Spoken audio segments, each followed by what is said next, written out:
How do I say goodbye to Shakur Stevenson? Man, y'all ain't see that yet? Shakur Stevenson, yeah, he signed with Zuffa. What we been saying for months? Yeah, let us know what we been saying for months. I told y'all, hey, that money is too damn good to turn down. Yeah, he about to make his family rich, real rich, signing with Zuffa. That's for damn sure. Yeah, I told y'all just yesterday. I said, hey, this man might be getting ready to fight. Who? Yeah, you know, Ryo, yeah, for that damn Zuffa belt. All right. One of the best pound-for-pound fighters on the planet. He's so fucking boring. How old is the guy? Just say to him, all right, mate, bye.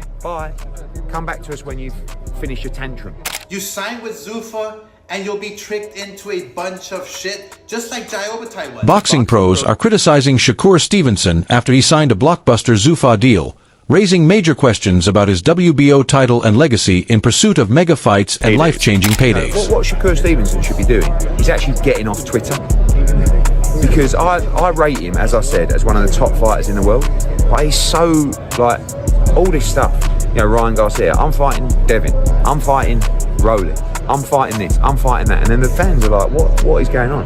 You think that a fan wants to read about Shakur Stevenson sulking about the politics of boxing, and then when he comes back, or do you expect people just to support him even more? Like, you're gonna, like, just think about what you're saying. That way, like, that's like, fuck, it's ridiculous. Meanwhile, Tayoimo Lopez views Stevenson's latest move as a positive development for the sport.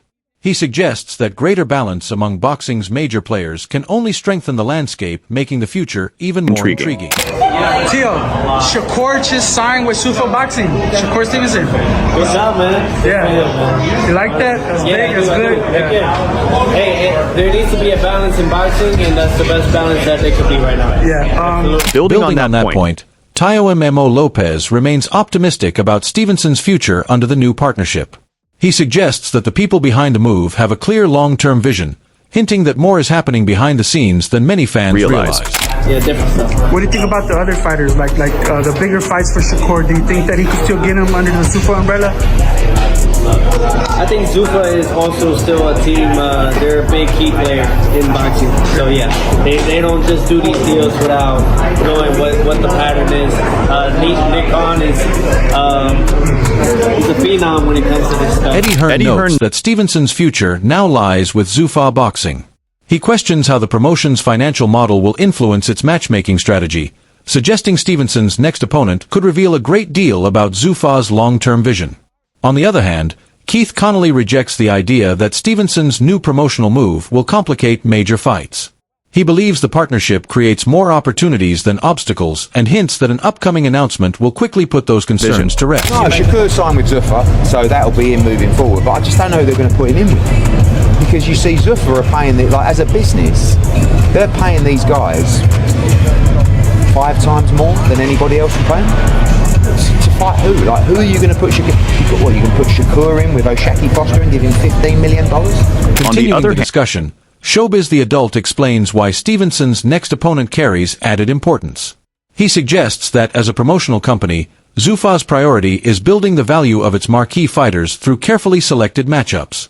That approach, he argues, could play a major role in shaping Stevenson's immediate path before the biggest showdowns come into focus. Yeah, great fighter, and it's probably a great fit for him. Zuffa's doing big things. They got smart people running the company like Nick Khan, and both outfits are great. Zuffa's great, the zone's great, so boxing's in a good place right now. Working very closely with Zuffa, what do you tell the fans about those that might say, oh, this can complicate making bigger fights for Shakur? I don't believe that's true. There's going to be a big announcement very soon here that will disprove that theory, actually.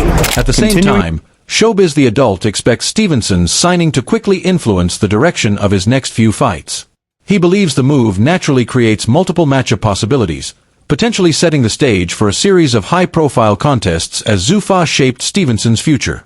You must understand, Zuffa is right now a promotion company. Not like DAZN. DAZN is a network, all right? And let me just tell you guys the difference. with DAZN, it really doesn't matter who wins or who loses. They're a network. As long as they have the best matchups and everybody can watch it, therefore viewership. So the network is what's important with DAZN. Zuffa is a promotion company, meaning they have to build stars, with Shakur Stevenson being their biggest signing to date. That's their superstar. So they have to put him in a fight that is interesting, but a fight that they're pretty sure he can win. Rayo is a perfect matchup there, and Rayo is signed with Zuffa. Who else? De Los Santos. However, Showbiz explains how a promoter's long-term strategy could shape Stevenson's path. He suggests that carefully building a marquee fighter through compelling matchups strengthens a company's position before pursuing the biggest cross-promotional events. In his view, that patient approach has been a proven formula for creating blockbuster fights throughout boxing history. Adding to that, Timothy Bradley believes Zuffa Boxing is well-positioned to attract more elite fighters. He argues that the promotion's financial strength and incentive-based contracts could make it an appealing destination for top talent, suggesting Stevenson's signing may be only the beginning.